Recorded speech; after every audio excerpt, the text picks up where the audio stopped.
नमस्कार बंधुरा SR एंटारप्राइजेर YouTube चैनेले आपनादेर सबाइके स्वागत जानाई। आज के आमादेर एई भिडियोटी भीषण इंटारेस्टिंग होते चलेछे। तो बंधुरा आज के आमादेर डेस्टिनेशन डानकुनी थेके आमरा चलेछि पूर्व मेदिनीपुरेर नंदीग्रामे। तो नंदीग्रामे आमरा एकटी 3.3 किलोवाट्सের on grid solar system installation करते चलेछि। तो बंधुरा आपनारा प्रथम थेके शेष अब्दि भिडियोटी देखुन। আপনারা এই ভিডিওটি দেখলে কিভাবে একটি সোলার প্যানেল ইনস্টলেশন করা হয়, কিভাবে এসিডিবি বক্স ডিসিডিবি বক্স লাগানো হয়, কিভাবে ওয়েল্ডিং করা হয়, টোটাল ডিটেলস আপনারা জানতে পারবেন। তো আমরা চলেছি বোম্বে রোড হয়ে, দেখতেই পাচ্ছেন আমরা এই মুহূর্তে পৌঁছে গেছি কোলাঘাট ব্রিজ দেখতেই পাচ্ছেন, রেল ব্রিজ এবং কোলাঘাট ব্রিজের ওপর দিয়ে আমরা চলেছি পূর্ব মেদিনীপুরের নন্দীগ্রামে। ওই দূরে দেখতেই পাচ্ছেন আপনারা, এটা হচ্ছে thermal power plant. Kolaghat thermal power plant সম্বন্ধে আপনারা সবাই জানেন। এখানেও আমরা অলরেডি একটি সোলার সিস্টেম অনেক দিন আগে, বহু বছর আগে ইনস্টলেশন করেছিলাম। তো বন্ধুরা পূর্ব মেদিনীপুরে আমরা অনেকবারই এসেছি, আমরা অনেক সোলার সিস্টেম ইনস্টলেশনও করেছি পূর্ব মেদিনীপুরে, কিন্তু নন্দীগ্রামে আমরা যাচ্ছি first time solar system installation করতে, যেটা হচ্ছে অন গ্রিড সোলার সিস্টেম। দেখতেই পাচ্ছেন আমরা চলেই এসেছি, মোটামুটি কোলাঘাট ক্রস করে যাচ্ছি। এটা হচ্ছে আপনার মেচেদা বাইপাস। এটা বাঁ দিকে চলে যাচ্ছে তমলুক এবং ডান দিকে চলে যাচ্ছে হলদিয়া দীঘা রুট। তো আমরা হলদিয়া দীঘা রুট হয়ে চলেছি নন্দীগ্রামের পথে। আমরা এই মুহূর্তে আছি মেচেদা ব্রিজে। তো রাস্তাঘাট কত সুন্দর, এবং আজকের ওয়েদারটা ভীষণ ঠান্ডা, কারণ এখনও পর্যন্ত রোদ্দুরের দেখা আমরা পাইনি। তো আমরা চলেছি আমাদের মেটেরিয়াল নিয়ে এবং গাড়ি নিয়ে সুদূর নন্দীগ্রামের উদ্দেশ্যে। তো বন্ধুরা আমরা এইভাবেই ওয়েস্ট বেঙ্গলের বিভিন্ন জায়গায় সোলার সিস্টেম স্থাপন করে চলেছি। তো বন্ধুরা এত সুন্দর একটি রাস্তাঘাট এবং পরিবেশ দেখতে দেখতে আমরা হলদিয়া হাই রোড হয়ে চলে এলাম নন্দকুমার। এই নন্দকুমার থেকেই আপনার রাস্তা দুটি ভাগ হয়ে যাচ্ছে, সোজা চলে যাচ্ছে হলদিয়া এবং আরেকটি চলে যাচ্ছে ডান দিকে আমাদের কাঁথি হয়ে রামনগর হয়ে দীঘা। তো দেখতেই পাচ্ছেন আমরা অলরেডি নন্দকুমার চলে এসেছি। নন্দকুমারের সেই আইল্যান্ডটা দেখতে পাচ্ছেন, এখান থেকে ডান দিক নিলেই আমরা চলে যাব দীঘা রুটে। তো আমরা এইভাবেই প্রতিদিন কোথাও না কোথাও ওয়েস্ট বেঙ্গলের সোলার সিস্টেম ইনস্টলেশন করতে যাই। তো আমরা এই ধরনের সোলার সিস্টেম ইনস্টলেশন করতে গিয়ে খুব ভালো লাগে, একটা ভালো জিনিস আমরা উপভোগ করি, কারণ প্রতিটা ডিস্ট্রিক্টের মানুষের সাথে আমাদের কথা হয়। তো বন্ধুরা আমরা দেখতে দেখতে, এটা অ্যাকচুয়ালি হলদি নদীর ওপর দিয়ে আমরা চলেছি। এটা হচ্ছে মাতঙ্গিনী সেতু। তো মাতঙ্গিনী সেতুর ওপর দিয়ে, হলদি নদীর ওপর দিয়ে আমরা চলেছি নন্দীগ্রামের উদ্দেশ্যে। এত সুন্দর প্রাকৃতিক পরিবেশ যদি আপনারা দেখেন, কার মন না ভালো হয় আপনারাই বলুন। তো দেখতে দেখতে আমরা চলে এসেছি এই মুহূর্তে চণ্ডীপুর। তো চণ্ডীপুর থেকেই রাস্তাটি বাঁদিক চলে যাচ্ছে নন্দীগ্রাম, সোজা চলে যাচ্ছে হেরিয়া হয়ে কাঁথি হয়ে দীঘা। তো আমরা এই মুহূর্তে এই রাস্তা থেকে বাঁদিক নেব নন্দীগ্রামের উদ্দেশ্যে। পূর্ব মেদিনীপুরের অনেক পুরনো শহরের মধ্যে চণ্ডীপুরও একটি পুরনো শহর। তো দেখতেই পাচ্ছেন এখানে আমরা চলে এসেছি, কত সুন্দর একটি ভিউ আসছে রোডের, এবং এখন আগের থেকে রাস্তাঘাট কিন্তু খুব সুন্দর হয়েছে। আমরা বিভিন্ন জায়গায় যখন ইনস্টলেশন করতে যাচ্ছি, রাস্তাঘাট কিন্তু খুবই সুন্দর, মানে বলে বোঝানো যাবে না এত সুন্দর রাস্তাঘাট চারিদিকে। তো দেখতেই পাচ্ছেন লেখাই আছে বাঁদিকে নন্দীগ্রাম, ডান সোজা চলে যাচ্ছে দীঘা। তো আমরা যথারীতি আমরা বাঁদিকে আমাদের গন্তব্যস্থল নন্দীগ্রামের দিকেই আমরা এগিয়ে চলব। তো বন্ধুরা আমরা হয়তো প্রতিদিন আমরা আপডেট দিতে পারি না আমাদের কাজের ব্যস্ততার কারণে। তো আমাদের প্রতিনিয়তই কোথাও না কোথাও ইনস্টলেশন চলে সোলার সিস্টেম, প্রতিটা ডিস্ট্রিক্টে আমরা কাজ করে থাকি এন্টায়ার ওয়েস্ট বেঙ্গল জুড়ে। তো বন্ধুরা আপনারা যদি আমাদের চ্যানেলে নতুন হয়ে থাকেন, আমাদের চ্যানেলটিকে অবশ্যই সাবস্ক্রাইব করবেন। আমাদের এই ভিডিওটি যদি আপনার ভালো লেগে থাকে, এই ভিডিওটি অবশ্যই লাইক করবেন, আর ভিডিওটি দেখে যদি কারোর উপকারে লাগে এই ভিডিওটি অবশ্যই শেয়ার করবেন। তো দেখতে দেখতে আমরা চলেছি নন্দীগ্রামের পথে। দেখতেই পাচ্ছেন গ্রামের কি সুন্দর প্রকৃতি, একটা ঢালাই রাস্তা, দুদিকে সবুজ অরণ্য, চারিদিকে সবুজে সবুজে ভরা, কত সুন্দর পরিবেশ। আমাদের মানে কলকাতা সাইডের মানুষজনরা এই ধরনের পরিবেশ খুব একটা দেখতে পায় না। একটা গ্রামের প্রকৃতি কতটা সুন্দর হতে পারে তার নিদর্শন আপনারা দেখতেই পাচ্ছেন। যতটা সুন্দর আপনারা এই ক্যামেরার চোখ দিয়ে দেখছেন, তার থেকেও বেশি দৃষ্টিনন্দন লাগছে আমরা নিজেদের চোখ দিয়ে যখন দেখছি। মন প্রাণ জুড়িয়ে যাচ্ছে এই গ্রাম বাংলার প্রকৃতি দেখতে দেখতে। এই সবুজ প্রকৃতি এবং এই ফুরফুরে বাতাস আমাদের মনকে ব্যাকুল করে তুলছে। এত সুন্দর লাগছে, আপনার বোঝাতেই পারবো না কতটা সুন্দর লাগছে। দেখছি যে ধানের জমিতে ধান চাষ করা হয়েছে এবং নানা রকম চাষ আবাদ এখানে করা হয়। তো এখানে জয়ন্তবাবু ওনার বাড়ি এবং ওনার একটি ছোট স্কুল আছে, তো সেই স্কুলের জন্য উনি এই সোলার সিস্টেমটি ইনস্টলেশন করছেন। তো উনি থাকেন কর্মসূত্রে কলকাতাতে এবং ওনার অ্যাকচুয়ালি গ্রামের বাড়িতে আমরা এই সোলার সিস্টেমটি ইনস্টলেশন করছি। দেখতেই পাচ্ছেন কত সুন্দর গ্রামের প্রকৃতি। তো আমরা এই সুন্দর প্রকৃতি দেখতে দেখতে পৌঁছে গেলাম জয়দেব বাবুর একটি সুন্দর বাড়িতে। দেখতেই পাচ্ছেন বাড়ির বাইরে সব ঋষিদের ছবি আঁকা হয়েছে এবং একটি সরস্বতীর মূর্তি বাড়ির গেটের ওপরে আছে। জয়দেব বাবু ভীষণ শৌখিন মানুষ। আপনারা জয়দেব বাবুর বাড়িটি আমাদের এই ভিডিওতে দেখলেই বুঝতে পারবেন উনি কতটা শৌখিন মানুষ, কারণ ওনার বাড়ির ভেতরে একটি মন্দির আছে, সেই মন্দিরটা কত সুন্দর কারুকার্য করা হয়েছে এবং ওনার বাড়িতে একটি গার্ডেন আছে, সেই গার্ডেনে কত সুন্দর ডেকোরেশন করা হয়েছে বাচ্চাদের খেলার জন্য এবং বাচ্চাদের একটি স্কুল দেখতেই পাচ্ছেন। এবার আমাদের মেটিয়ালে গাড়ি এসে পৌঁছেছে ওনার বাড়ির সামনে। ওনার বাড়ির সামনে একটা সুন্দর মন্দির আছে। তো আমাদের মেটেরিয়ালগুলো চলে এসেছে, স্ট্রাকচার, প্যানেল, ইনভার্টার, টিম সবাই চলে এসেছি আমরা। দেখতেই পাচ্ছেন বাড়ির ভেতর কত সুন্দর গার্ডেনিং করা হয়েছে। দেখতেই পাচ্ছেন বাড়ির ভেতর গার্ডেনিংয়ের যে শিল্পকলাগুলো আপনারা দেখতেই পাচ্ছেন কত সুন্দর একটি, এত ভিতরে গ্রামের ভিতরে আমরা কখনোই এক্সপেক্ট করিনি এত সুন্দর একটি বাড়ি থাকবেন এবং খুব শৌখিন মানুষ এবং খুব প্যাশনেট মানুষ জয়দেব বাবু। দেখতেই পাচ্ছেন এবার আস্তে আস্তে আমাদের মেটেরিয়ালগুলো আনলোড করা হচ্ছে। তো আমরা প্রথমে এসেই আমাদের যে নিচে যে পার্টে কাজগুলো থাকে এসিডিবি বক্স, ডিসিডিবি বক্স, সেগুলো প্রথমে আমরা ইনস্টলেশন করছি। তো প্রথমে আমাদের টেকনিশিয়ান ইনভার্টারটা ইনস্টলেশন করে নিয়েছে। ওনার যেখানে পজিশান দিয়েছেন জয়দেববাবুর পজিশান হিসাবে আমরা ইনস্টলেশন করেছি। এবার এসিডিবি আর ডিসিডিবি বক্সটা মেজারমেন্ট করে ইনস্টলেশন করা হচ্ছে। দেখতেই পাচ্ছেন অলরেডি একটা ডিসিডিবি বক্স আমরা বসিয়ে ফেলেছি। এবার এসিডিবি বক্সটাও মেজারমেন্ট করে এটা আপনার দেওয়ালে স্ক্রু নাট দিয়ে টাইট করে দেওয়া হচ্ছে। প্রপার মেজারমেন্ট করে প্রপার আইডেন্টিফাই করে ড্রিলগুলো করা হবে। একটা যদি ড্রিল এদিক ওদিক মিসম্যাচ হয় তো তাহলে আপনার স্ক্রুটাও আঁটবে না এবং ডিসিডিবি বক্সটাও ব্যাকা দেখতে লাগবে এবং দেখতে সুন্দর লাগবে না। যাতে ধুলোগুলো নিচে না পড়ে আমরা একটা কার্টুন দিয়ে ঘিরে রেখেছি। এই কার্টুনটা দিয়ে রাখলে কি হলো, আপনার ধুলোটা নিচে পড়লো না, আমার ড্রিলটাও হয়ে গেল, সব কাজটাই এগিয়ে গেল। তো দেখতে দেখতে আমাদের এসিডিবি এবং ডিসিডিবি বক্স ইনস্টলেশন হয়ে গেছে। তো এবার আমরা যেটা করব সেটা হচ্ছে ডিসি এবং এসি কানেকশানগুলো আমরা এসিডিবি বক্স থেকে ইনভার্টার অবধি করে রাখবো। এই মুহূর্তে ডিসি কানেকশান চলছে।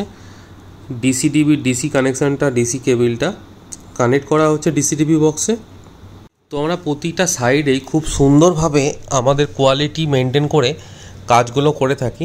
আপনারা দেখতেই পান আমাদের ইউটিউব চ্যানেলে কত সুন্দরভাবে আমরা প্রত্যেকটা কাজ আপনার করে থাকি। তো প্রত্যেকটা আপনারাই বলেন যে ইনস্টলেশনের ভিডিও আপনাদের পাওয়া যায় না, কাজ কমপ্লিট হওয়ার পরই ভিডিও পাওয়া যায়। তো আমাদের দেখুন সময়ের ব্যস্ততার কারণে প্রতিটা সাইডের ইনস্টলেশনের ভিডিও আমাদের দেওয়া সম্ভব হয়ে ওঠে না। তো আপনাদের রিকোয়েস্টে আমরা আরও একটি নতুন ভিডিও ইনস্টলেশনে নিয়ে এলাম। তো ডিসিডিবি বক্সের ডিসি কেবেলগুলো কানেক্ট হয়ে গেছে। তো এবার আমাদের এসিডিবি বক্সে এসি কেবেলগুলো কানেক্ট করা হচ্ছে। দেখতেই পাচ্ছেন কত নিখুঁতভাবে টোটাল মার্কিং করে আমরা এখানে ইউজ করেছি হ্যাভেলসের এসিডিবি এবং হ্যাভেলসেরই ডিসিডিবি এসপিডি সব কিছুই আমরা হ্যাভেলসের ইউজ করেছি এবং ইনভার্টারটাও ইউজ করেছি এখানে হ্যাভেলসের। কোনো আমাদের ওয়্যার ন্যাকেট ছেড়ে দেওয়া হয় না, প্রতিটি ওয়্যার খুব সুন্দর পিভিসি পাইপের মাধ্যমে এবং ফ্লেক্সিবল পাইপের মাধ্যমে নিয়ে যাওয়া হয়।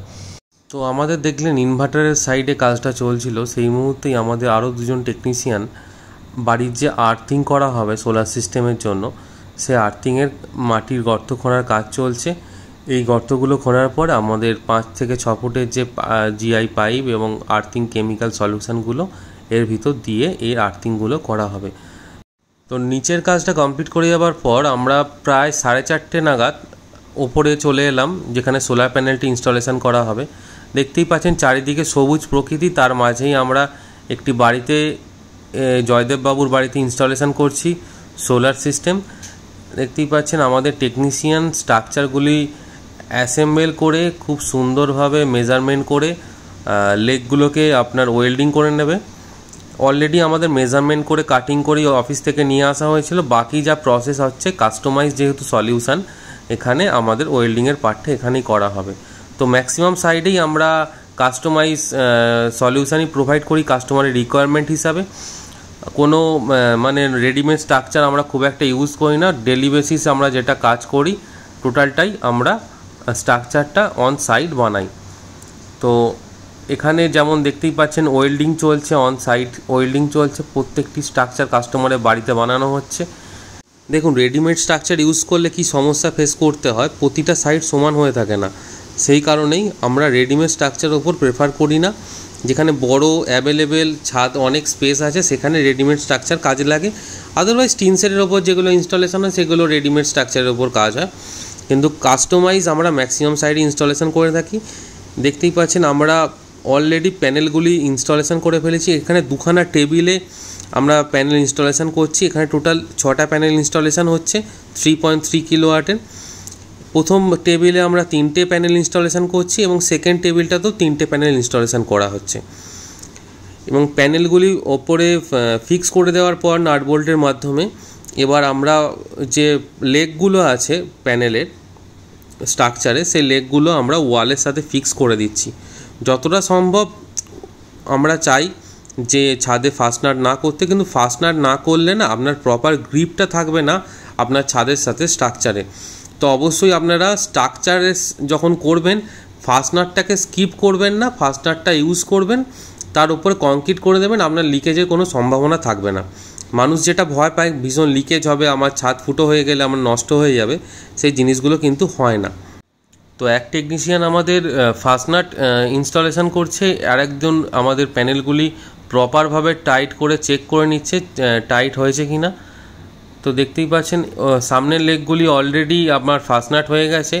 এবার আমাদের পিছনের যে লেগগুলি আছে প্যানেলে, সেই পেছনের লেগগুলি ফিক্স করা হচ্ছে ফাস্টনাটের মাধ্যমে। তো আমাদের টেকনিশিয়ানরা এই দীর্ঘ পরিশ্রম করে চলেছে সকাল থেকে রাত অবধি। আমাদের এই কাজটা করতে করতে অলমোস্ট প্রায় রাত্রি 2টো পর্যন্ত বেজে গেছিলো। আমরা কাজটা ধরেছিলাম ওই 12:30-1টা নাগাদ। তো যেহেতু অনেকটা দূরের পথ, আমরা একদিনেই টোটাল কাজটা কমপ্লিট করে রিটার্ন করেছিলাম। তো দেখতে পাচ্ছেন প্যানেলের পিছনের লেগের যে ফাস্টনাট অলরেডি ড্রিল করে লাগানো হচ্ছে। এরপর এই লেগটার সাথে ওটাকে ওয়েল্ডিং, প্লেটটাকে ওয়েল্ডিং করে দেওয়া হবে। তো আপনারাও আপনাদের বাড়িতে এই ধরনের সোলার সিস্টেম যদি ইনস্টলেশন করাতে চান, আমাদের নিচে দেওয়া যে নাম্বারটি দেখতে পাচ্ছেন সেই নাম্বারে যোগাযোগ করতে পারেন। আমরা আপনাকে গাইড করে দেব আপনার জন্য অন গ্রিড সিস্টেম বেস্ট হবে কি অফ গ্রিড সিস্টেম বেস্ট হবে কি হাইব্রিড সিস্টেম বেস্ট হবে। প্রথমে আপনার রিকোয়ারমেন্টটা বুঝতে হবে, আপনার রিকোয়ারমেন্টটা কী আছে, সেই হিসাবে সোলার সিস্টেম আপনাকে ইনস্টলেশন করতে হবে। তো দেখতেই পাচ্ছেন প্রথম টেবিলটা আমরা অলরেডি ইনস্টলেশন করে ফেলেছি এবং সেকেন্ড রোডের টেবিলটি আমাদের ইনস্টলেশন করা চলছে। স্ট্রাকচারটা অলরেডি ফিক্স করা হয়ে গেছে। তো দেখুন আমরা এখানে প্রত্যেকটি সাইডে কিন্তু জিআই স্ট্রাকচার ইউজ করি, কোনো ব্ল্যাক বা নর্মাল স্ট্রাকচার আমরা কোনো ইউজ করি না। প্রতিটা সাইডে দেখুন প্যানেলটা 25 বছর যাচ্ছে, ওয়ারেন্টি দিচ্ছে, স্ট্রাকচারটাও তো 25 বছর যেতে হবে, তবেই না প্যানেলটা ভালো থাকবে। সো সেই জিনিসগুলো অবশ্যই আমরা মাথায় রেখে প্রতিটা সাইডে কাজ করে থাকি। প্রথম টেবিল থেকে দ্বিতীয় টেবিলটি এমনই মেজারমেন্ট রাখতে হবে যেন প্রথম টেবিলের শ্যাডো দ্বিতীয় টেবিলে না পড়ে। তো দেখতেই পাচ্ছেন প্রথম টেবিলের ঠিক কতটা গ্যাপ মেনটেন করে আমরা দ্বিতীয় টেবিলটি ইনস্টলেশন করছি। তো আমরা শুধু সোলার সিস্টেম ইনস্টলেশন করে আপনার চলে আসবো না, সোলার সিস্টেমটা ইনস্টলেশনের পর এর যে নেট মিটারিংয়ের রেসপন্সিবিলিটি টোটাল সব কিছু দায়িত্ব আমরা হ্যান্ড ওভার নিই। আমরা আপনার বাড়িতে সোলার সিস্টেম ইনস্টলেশন করব, স্ট্রাকচার থেকে এভরিথিং আমরা করে দেব। আপনার বাড়িতে টোটাল হেডেক আমাদের থাকবে, আপনার ডকুমেন্টেশনের পার্টে যা হেডেক সবই আমাদের থাকবে। আপনার বাড়িতে অনগ্রিড সোলার সিস্টেম ইনস্টলেশন করলে অবশ্যই দক্ষ টিমকে দিয়ে আপনারা ইনস্টলেশন করাবেন, কারণ অনগ্রিড সেট আপ কিন্তু অফগ্রিড সেট আপের থেকে পুরোপুরি আলাদা। তো অনগ্রিড সেট আপে অনেক কিছু ধ্যান দিতে হয়, অনেক কিছু আর্থিংয়ের মেজারমেন্ট থাকে, ACDB box, DCDB box proper লাগাতে হয়। এগুলো যদি প্রপার না থাকে না, আপনার নেট মিটারিং পেতে অনেক সমস্যা সৃষ্টি হতে পারে ভবিষ্যতে। তো নেট মিটারিংয়ের যা যা ডকুমেন্টস লাগে, যা যা গাইডলাইন সব আমরা ফলো করি। আপনার সাইডে নেট মিটারিং পেতে আমাদের তরফ থেকে ইনস্টলেশন করলে কোনো সমস্যা হবে না। নেট মিটারিং পাওয়া পর্যন্ত আমাদের দায়িত্ব থাকে একটি সোলার সিস্টেমে। তো দেখতেই পাচ্ছেন already first row installation, second row ইনস্টলেশনের কমপ্লিট হয়ে গেছে। এবার প্যানেলগুলি একটি লেগ থেকে একটি লেগে আপনার টানা দেওয়া হচ্ছে, যাতে প্যানেলের লেগগুলি না নড়ে এবং ভালোভাবে ফিক্স হয়ে থাকে, যাতে ভালো ওয়াইন্ড স্পিড নিতে পারে। প্রতিটি জায়গায় যেখানে যেখানে ওয়েল্ডিং পেন্ডিং আছে সেগুলো আমাদের রাত্রিবেলায় ওয়েল্ডিং করা হচ্ছে, কিছু করার নেই, আমাদের কাজটা কমপ্লিট করতে হবে রাতের মধ্যেই। আমাদের টেকনিশিয়ানরা অক্লান্ত পরিশ্রম করে চলেছে এই সোলার সিস্টেমটা ইনস্টলেশন করার জন্য। প্রতিনিয়তই দিন থেকে রাত করে দিচ্ছে এই ধরনের সোলার সিস্টেম ইনস্টলেশন করতে। তো বন্ধুরা, আশা করি আপনাদের একটা আমরা বেসিক আইডিয়া দিতে পারলাম কিভাবে সোলার সিস্টেম ইনস্টলেশন করি। দেখতেই পাচ্ছেন লাইটিং অ্যারেস্টারটা কত সুন্দরভাবে ইনস্টলেশন করা হয়েছে। পিভিসি পাইপের মধ্য দিয়ে ওয়্যারটি গেছে এবং ইনসুলেটর দেওয়া হয়েছে আর্থিংয়ের লাইটিং অ্যারেস্টারের মাঝখানে। পিওর কপার লাইটিং অ্যারেস্টার এখানে ইনস্টলেশন করা হয়েছে। প্রতিটি সাইডেই আমরা lighting arrester, ACDB, DCDB, panel, inverter সব কিছুরই প্রপার এবং ভালো কোয়ালিটির প্রোডাক্ট দিয়ে কাজ করে থাকি। তো দেখতেই পেলেন অলরেডি আমাদের ইনস্টলেশান ওপরের সাইডে টোটাল কমপ্লিট হয়ে গেছে, কত সুন্দরভাবে ইনস্টলেশন করা হয়েছে। তো বন্ধুরা, আমরা এবার নিচে প্যানেলের কানেকশানটা যেটা পেন্ডিং ছিল সেটা গিয়ে করে দেখাবো। তো এই ধরনের ভিডিও পেতে আমাদের চ্যানেলটিকে অবশ্যই আপনারা সাবস্ক্রাইব করবেন, ভিডিওটি ভালো লাগলে অবশ্যই শেয়ার করবেন। দেখতেই পাচ্ছেন ACDB, DCDB already installation complete, কাজ অলরেডি ফিনিশ হয়ে গেছে। কত সুন্দরভাবে প্রপার সুন্দরভাবে ইনস্টলেশন করা হয়েছে। যতদিন না নেট মিটার হচ্ছে এটি সিটি কয়েল দিয়ে চলবে। যখন নেট মিটার কমপ্লিট হয়ে যাবে সিটি কয়েলটি খুলে নেওয়া হবে। ভিডিওটি প্রথম থেকে শেষ অবধি দেখার জন্য অসংখ্য ধন্যবাদ।